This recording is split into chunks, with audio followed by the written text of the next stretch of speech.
It was a quiet morning in the suburban neighborhood where Police Chief Jake Thompson lived. He had just poured himself a cup of coffee and was about to enjoy a rare moment of peace when loud, forceful knocking echoed through his house. The abrupt disturbance immediately put him on alert.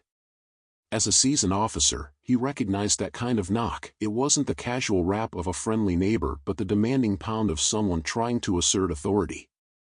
Setting his coffee down, Jake moved toward the door and opened it cautiously. Standing before him were three men, dressed in what appeared to be police uniforms, but something was off.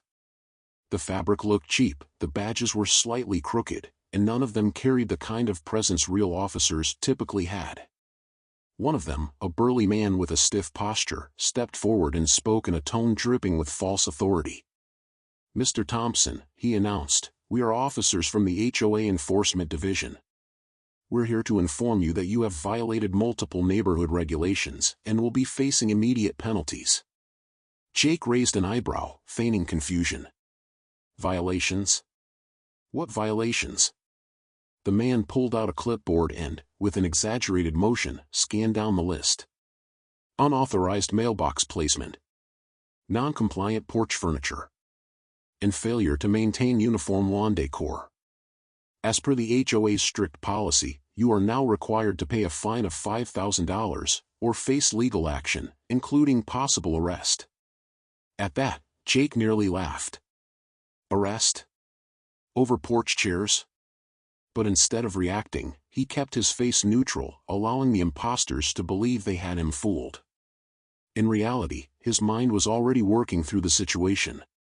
The way they carried themselves, the way they spoke, these men were amateurs. Real police officers would never conduct business like this, let alone threaten arrest over HOA rules. Deciding to play along, Jake sighed and put his hands on his hips. "Well, I don't want any trouble. What do I need to do?" The leader of the group smirked, mistaking Jake's compliance for fear. "Smart choice. Just step outside, and we'll handle everything from there." As soon as Jake stepped forward, one of the men reached for a pair of handcuffs. That was their mistake. In a flash, Jake grabbed the man's wrist, twisting it sharply and forcing him to drop the cuffs. Before the others could react, he spun the man around and pushed him against the porch railing, locking his arm in place. The two remaining imposters hesitated, eyes wide with shock. They had expected an easy target, a frightened homeowner, not a trained law enforcement officer. But before they could make a move, the distant sound of police sirens filled the air. Jake allowed himself a small smirk.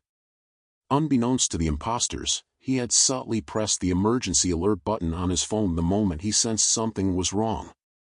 Within seconds, real officers arrived, surrounding the scene. The fake HOA police realized they had walked straight into a trap. A thorough investigation quickly unraveled a much larger crime. These men weren't just impersonators, they were part of an elaborate scam orchestrated by the HOA board. They had been preying on unsuspecting residents for months, issuing fake violations and demanding hefty fines. Many homeowners, intimidated by the threat of legal trouble, had reluctantly paid up. Financial records later revealed that the corrupt HOA president had embezzled a significant portion of these fraudulent fees, funneling money into offshore accounts. As the imposters were handcuffed, for real this time, one of them turned to Jake with a look of pure disbelief. You're a cop?" Jake chuckled. "Chief of police, actually. Bad luck for you." The case sent shockwaves through the community, exposing deep corruption within the HOA leadership. The fraudulent board members were arrested, and the residents, finally free from their reign of extortion, held a celebratory gathering right on the sidewalk, ironically, with all the non-compliant porch furniture that had caused the uproar in the first place. For Jake, this case was a reminder that criminals often get too bold for their own good. And if you're going to impersonate a police officer, the last person you should try it on is the police chief himself. The late afternoon sun cast long shadows over the quiet convenience store on Maple Street. Inside, under the hum of flickering fluorescent lights, a young cashier absent-mindedly scrolled through his phone, unaware that trouble was about to walk through the door. A man in a neatly pressed police uniform strode in, his boots clicking against the tile floor. His presence was commanding, his movements confident, almost rehearsed. A gleaming badge was clipped to his chest, and a belt weighed down with what appeared to be a holstered weapon and other official equipment. He looked every bit like a real officer of the law. The cashier straightened instinctively. The man approached the counter, his sharp gaze sweeping over the small store before settling on the young worker.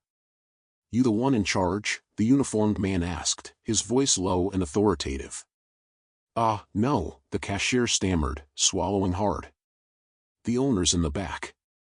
The man sighed impatiently, shaking his head. "Doesn't matter.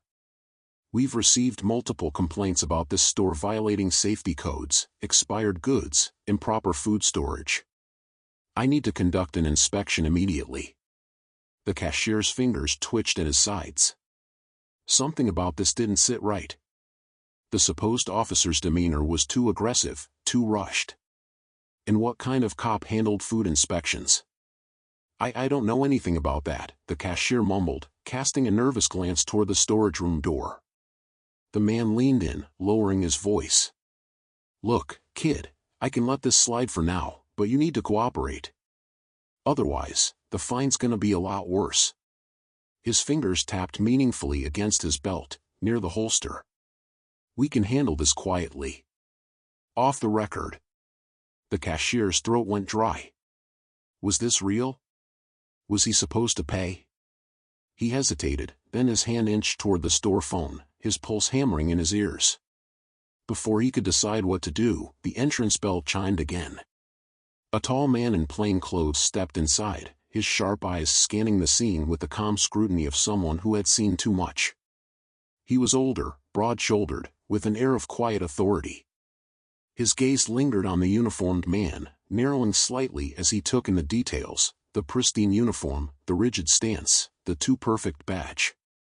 "Everything all right here?" the newcomer asked, his voice casual but laced with something unreadable. The fake cop turned, his expression shifting from irritation to restrained suspicion. "Police business," he snapped. "You need to step aside." The tall man didn't move. Instead, he reached into his pocket, pulled out a leather wallet, and flipped it open with a practiced motion. A gleaming detective's badge caught the light. "Yeah," the plainclothes officer said, tilting his head. "That's funny, 'cause I am the police." The room froze. The imposter's jaw clenched, his fingers twitching slightly near his belt. A single bead of sweat formed at his temple. It was a tiny hesitation, almost imperceptible, but Detective Ryan Carter had spent years reading people, spotting the cracks in their facades. "Why don't you tell me which precinct you're with?" Ryan continued, stepping forward. His tone was steady, but there was an edge now, a warning. "Or should I go ahead and call it in?" The imposter inhaled sharply, his eyes darting toward the door like a trapped animal. Then, without warning, his hand shot toward his belt. Bad move. Before he could even reach for whatever he was planning to grab, Ryan was already in motion. Years of training took over, his instincts razor-sharp. In a blur, he seized the man's wrist, twisting it sharply behind his back. The imposter barely had time to grunt in pain before he was forced against the counter, his face inches from the cheap plastic register. The cashier jumped back, heart pounding as Ryan smoothly pulled out a pair of real handcuffs. "You have the right to remain silent," Ryan said evenly, his grip firm as he locked the cuffs in place. "But I'd love to hear what you were about to pull from that belt of yours." The imposter gritted his teeth, but said nothing. The store owner, alerted by the commotion, rushed in from the back, his eyes widening at the sight. "What the hell is going on?" Ryan gave him a reassuring nod. "Just a scammer trying to play cop. Don't worry, he won't be bothering anyone else." The sirens of an approaching squad car wailed in the distance, growing louder. The imposter sagged slightly, the fight draining from his body as the realization set in. Ryan guided him toward the door, smirking slightly. "You picked the wrong store, buddy. And the wrong guy to lie to." As the police cruiser pulled up, the tables had fully turned. The real officer had caught the fake one. And this time, justice was far from just an illusion. For months, a group of fraudsters under the guise of the HOA organization had been weaving a web of deception, preying on small business owners. Their scheme was clever, calculated, and executed with confidence. Posing as government officials, they fabricated violations, issued fake fines, and pressured victims into paying hefty sums under the threat of legal trouble. Many shopkeepers, either intimidated or unaware, complied without question. Fear and uncertainty were their greatest weapons. But every scam has its end. And for HOA, that day had arrived. It was a quiet afternoon in a small convenience store on the outskirts of town. The elderly shop owner, Mr. Harris, was arranging products on the shelves when the door swung open. A man in his mid-40s strode in, dressed in an official-looking uniform. His demeanor radiated authority, his expression unreadable. He approached the counter, smoothly pulling out a badge and flashing it before Mr. Harris's weary eyes. "Routine inspection," the man declared, his tone firm yet laced with artificial patience. "We've received complaints about code violations in your establishment. Structural issues, expired goods, serious offenses." Mr. Harris, though experienced in running a business, was no expert in legal matters.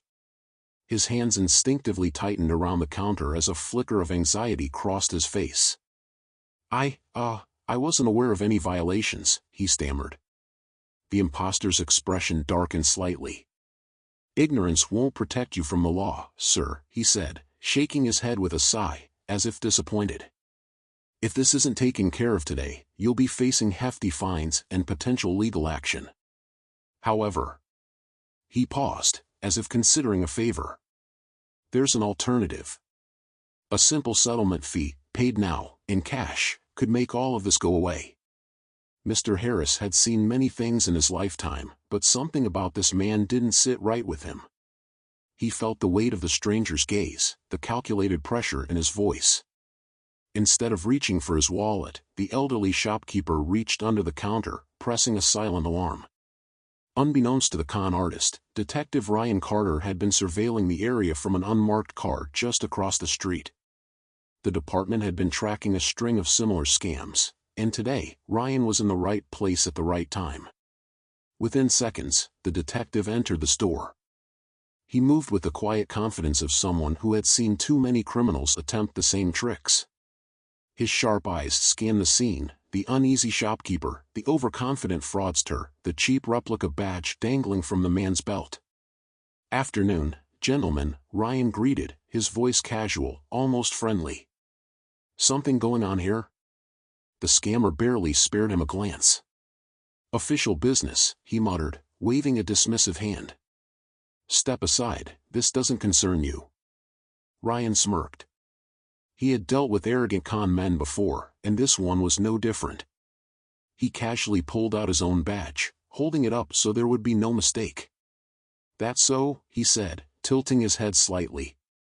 "Because I'd love to hear which department you work for. Maybe we can call your supervisor together, clear up any confusion." For the first time, the fraudster hesitated. His eyes flickered between Ryan's badge and his own, a badge that, at this moment, probably felt like it was burning a hole in his pocket. His confident posture stiffened, the corners of his mouth twitching as he processed his options. "Look, officer," the man started, his tone shifting from authoritative to defensive. "There's no need for trouble here. I was just..." Ryan cut him off. "You were just scamming this man," he said, voice turning cold. "Threatening him. Trying to extort money under false pretenses."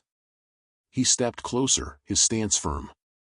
"And now, you're just under arrest." The fraudster's instincts kicked in, he lunged back, attempting to bolt toward the exit. But Ryan had been expecting that. With practiced speed, he grabbed the man's wrist, twisting his arm behind his back in one swift motion. The scammer let out a sharp grunt of pain as Ryan pressed him against the counter. "You really should have picked a different store," Ryan muttered, snapping a pair of handcuffs onto the con artist's wrists. "Or a different career." The wail of sirens grew louder outside as backup arrived. Officers stormed in, securing the scene while Ryan pulled the imposter to his feet. Mr. Harris let out a long, shaky breath, relief flooding his features. "I knew something was off about him," he murmured, still gripping the counter for support. Ryan gave him a reassuring nod. "You did the right thing pressing that alarm. People like him rely on fear to get what they want. But not today."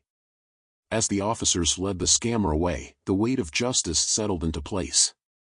The fraudulent scheme had been exposed, and for once, the criminals were the ones paying the price. It was a day like any other on the bustling city streets, the kind of day when nothing out of the ordinary was expected to happen. But beneath the surface, trouble was quietly brewing. For weeks, a man had been going around, posing as a police officer, using his fake badge and counterfeit uniform to trick and intimidate unsuspecting citizens. He had perfected his scam, his fake authority convincing many, and his confidence in his disguise made him feel invincible. However, this would not be one of those days when he got away with it. It was a quiet afternoon when the imposter, dressed in his perfectly tailored, almost real police uniform, approached a car in a dimly lit parking lot. The man behind the wheel looked up, startled as the fake officer knocked on his window. The imposter stood there, his stance firm and imposing, but there was a slight edge to his voice that made the driver's gut twist with unease. His instincts screamed that something wasn't right, and as the officer gestured for him to roll the window down, he hesitated. "You were speeding back there," the fake officer said, voice deep and authoritative. He stepped closer, leaning down slightly to speak directly to the driver. "I could write you up, but if you settle it now, we can avoid all the paperwork and hassle. How about we make this easier for both of us?" The driver's heart pounded in his chest. Something felt off. The man before him looked the part, too much so. His uniform was too neat, his badge gleaming just a little too brightly. Everything about this situation felt wrong. The driver's mind raced. His first instinct was to hand over the money, to get out of this awkward, uncomfortable situation. But something made him stop. He couldn't shake the nagging suspicion that this man wasn't a cop at all. He wasn't going to fall for this. Taking a deep breath, he discreetly reached for his phone, his fingers trembling slightly. He dialed 911, his voice low as he calmly reported the incident, giving his location and describing the officer. Every second felt like an eternity. The fake cop, meanwhile, grew more impatient, tapping his foot as he waited for the driver to comply. But it was too late, the driver had already made his call. Moments later, the sound of sirens filled the air, the real officers arriving with flashing lights and the sharp, authoritative sound of their patrol cars skidding to a stop. The imposter froze. His eyes darted nervously, and for a split second, his confidence cracked. He turned, trying to regain his composure, but the real officers were already stepping out of their vehicles, their faces unreadable as they approached. "What's going on here?" Sergeant Miller, the lead officer, asked, his voice calm but sharp as his eyes scanned the scene, quickly assessing the situation. The fake cop stiffened, his hand twitching toward his belt, but he stood his ground, trying to appear unshaken. "Just a routine traffic violation," the imposter said smoothly, his voice laced with false confidence. "Everything's under control. No need for backup." His eyes flicked over to the real officers, but his composure was starting to slip. Sergeant Miller didn't buy it. His gaze lingered on the imposter's badge, which, despite looking official, was noticeably off. The engraving was too new, too shiny. "Funny," he said, his tone turning cold. "I don't recognize you. And I know every officer in this district." A tense silence followed, thick with anticipation. The fake officer's facade started to crack, and his fingers curled into fists. The nerves that had been simmering beneath the surface now came to a boiling point. He could feel the walls closing in on him, but he wasn't going to go down without a fight. In a split second, he turned and bolted, sprinting as fast as he could, hoping to escape before he could be caught. But the real officers were faster. In mere moments, Sergeant Miller and his partner tackled him to the ground, slamming him against the cold pavement. The imposter struggled, thrashing beneath them, his breath coming in ragged gasps. He fought to break free, desperate to escape, but the officers were too strong, too experienced. The fake cop's fight was over before it even began. As the handcuffs clicked around his wrists, the real officers moved with practiced precision, securing the man who had thought he could outsmart the law. Sergeant Miller leaned down, his voice low but firm. "You thought you could fool people, pretend to be the law? Well, you've just learned the hard way that justice always catches up." The imposter let out a strangled curse, his face flushed with anger and humiliation. He had been so sure of himself, so confident in his deception, but now, as he was pushed into the back of the squad car, reality set in. There was no escape. The law had caught up with him, and it had won. As the squad car sped away, the crowd that had gathered watched in stunned silence. The people who had once feared falling victim to scams like this now knew that justice would always prevail. The fake cop's reign of terror had ended, and the real officers were there to remind everyone that the law would never be fooled by a cheap imitation. The farce of the HOA cop ended with handcuffs when all the tricks and false pretenses were exposed to the light.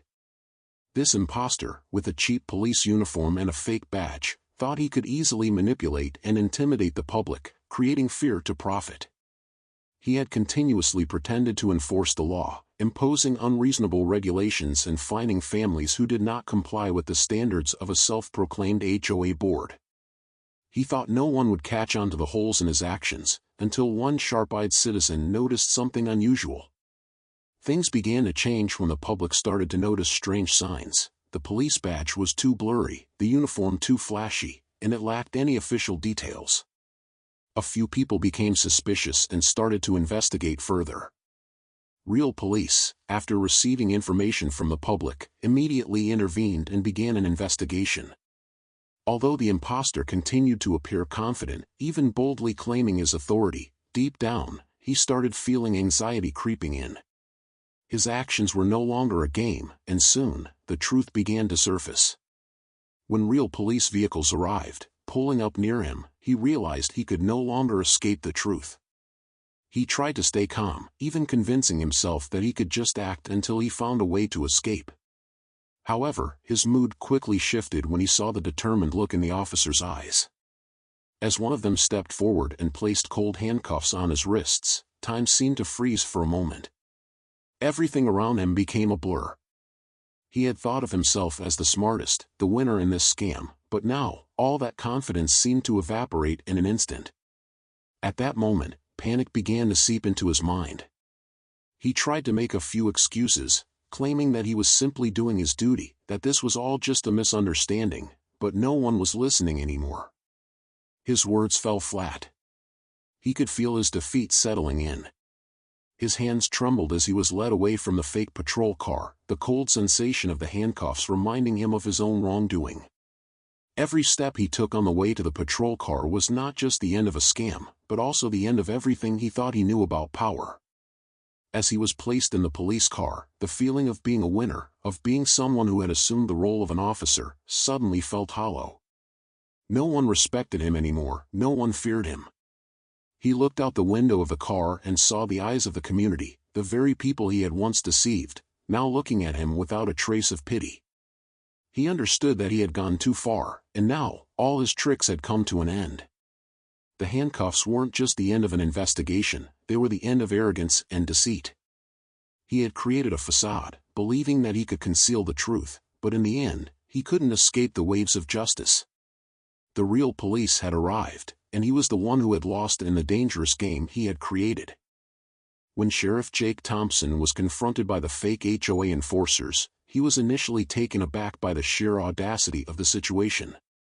It was supposed to be a quiet morning. Jake had just settled into his recliner, coffee in hand, ready to enjoy the peace when the aggressive knocking at the door shattered it all. He wasn't expecting visitors, let alone ones who looked like they were about to storm a criminal hideout. Sighing, he reluctantly set his coffee down and walked to the door. As he opened it, the sight that greeted him nearly made him laugh out loud. 3 men in ill-fitting, cheap uniforms stood on his porch, their chests puffed out as if they were preparing for something monumental. The tallest among them, a middle-aged man with a thick mustache and mirrored sunglasses, stepped forward and flashed a badge that looked like something from a toy store. His voice, though deep and authoritative, carried a sense of forced bravado as he demanded that Jake step outside immediately. Jake, raising an eyebrow and crossing his arms, leaned against the doorframe, his mind already working through the absurdity of the situation. Who were these people? And why on earth did they think they could intimidate him? The man with the mustache introduced himself as part of the HOA enforcement unit and informed Jake that he had violated multiple neighborhood ordinances. Jake's curiosity was piqued, but not in the way they expected. "The HOA has an enforcement unit now?" he asked, his tone laced with sarcasm. He couldn't help but find the whole thing ridiculous. The fake officer went on to cite violations involving Jake's mailbox and patio furniture, neither of which were anything out of the ordinary. As the officer recited the nonsensical rules, Jake couldn't hold back a chuckle. His mailbox, standard black and perfectly fine, and his patio chairs, simple and well-maintained, were now the focus of these men's attention. It was laughable. These were not real officers, but instead, just a group of amateurs trying to wield power they didn't have. Despite the absurdity, the situation quickly escalated when the mustached man became impatient and demanded Jake come with them to their so-called compliance center. At this point, Jake's calm demeanor began to shift as the truth sank in. These men were delusional, and they were about to make a huge mistake by trying to arrest him. Trying to keep the situation under control, Jake decided to humor them for a moment, pretending to consider their request. But when they stepped forward, one of the lackeys pulling out a cheap pair of handcuffs, Jake realized it was time to act. He wasn't about to let them intimidate him. As the officer moved to slap the flimsy cuffs on him, Jake calmly reached for the small radio at his belt. He sent a silent distress signal to his deputies, without breaking eye contact with the man in front of him. The fake officer, thinking he had the upper hand, smirked, but Jake's mind was already racing, formulating his next move. The sound of approaching sirens interrupted the tension, and in seconds, real police vehicles screeched to a halt at the scene. The atmosphere shifted instantly. The three fake officers froze, realizing the game was up. Jake, still holding the first man in a firm grip, glanced over at the others, his eyes hardening as he spoke with authority. "Now let's talk about who's really under arrest." As the real deputies stepped out of their vehicles, the fake officers, who had been so smug just moments before, were now visibly rattled. Deputy Carter approached, raising an eyebrow at the situation. "Boss, you mind telling me why you're wrestling with a guy wearing what looks like a Halloween police costume?"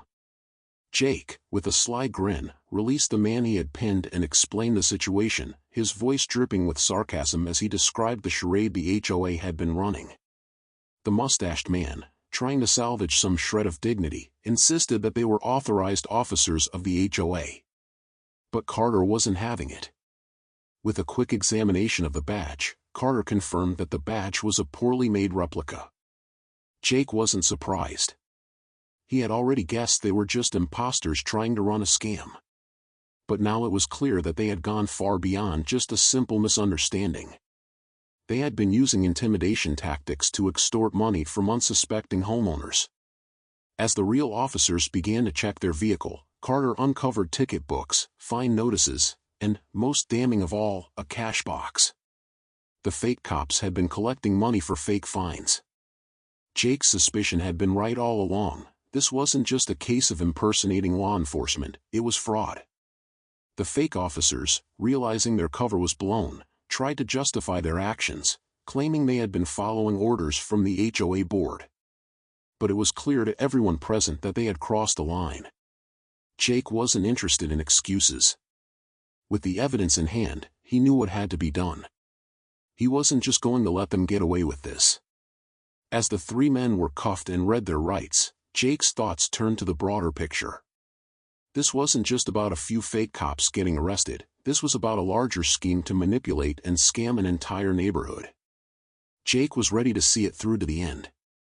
The crowd of neighbors that had gathered around, watching the drama unfold, had already started to voice their anger and frustrations. They were tired of being intimidated by these fake enforcers, and now, finally, They had justice on their side. The day wasn't over yet, though. Jake and his deputies still had to confront the HOA board members, who were likely just as guilty of turning a blind eye to the fraud. But Jake was confident. With the fake officers in custody and the evidence stacked against the HOA board, he knew this was just the beginning of bringing justice to the entire community. As the neighborhood slowly returned to normal, with neighbors sharing stories of their own experiences with the fake cops, Jake couldn't help but feel a sense of satisfaction. The law had won, and the people had been protected. It had been a long, strange day, but it was a victory nonetheless. From fake cops to real criminals, the transformation of the so-called HOA officers was a hard and humiliating lesson. They had once strutted around with a misplaced sense of authority, convinced they could bully residents into paying fines for absurd violations.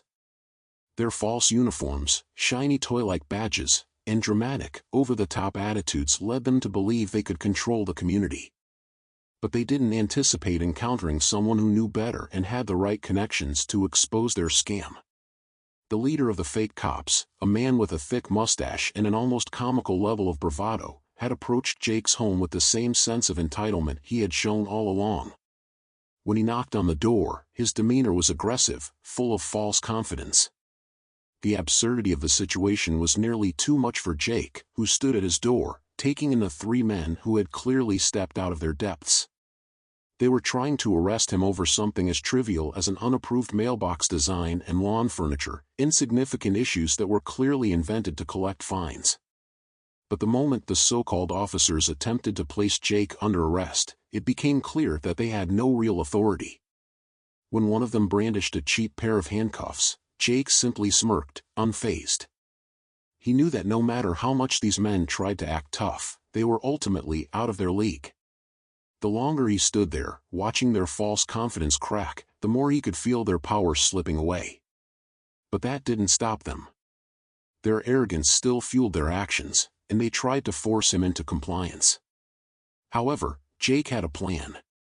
As the lackeys moved closer, their handcuffs ready, Jake stayed calm and steady.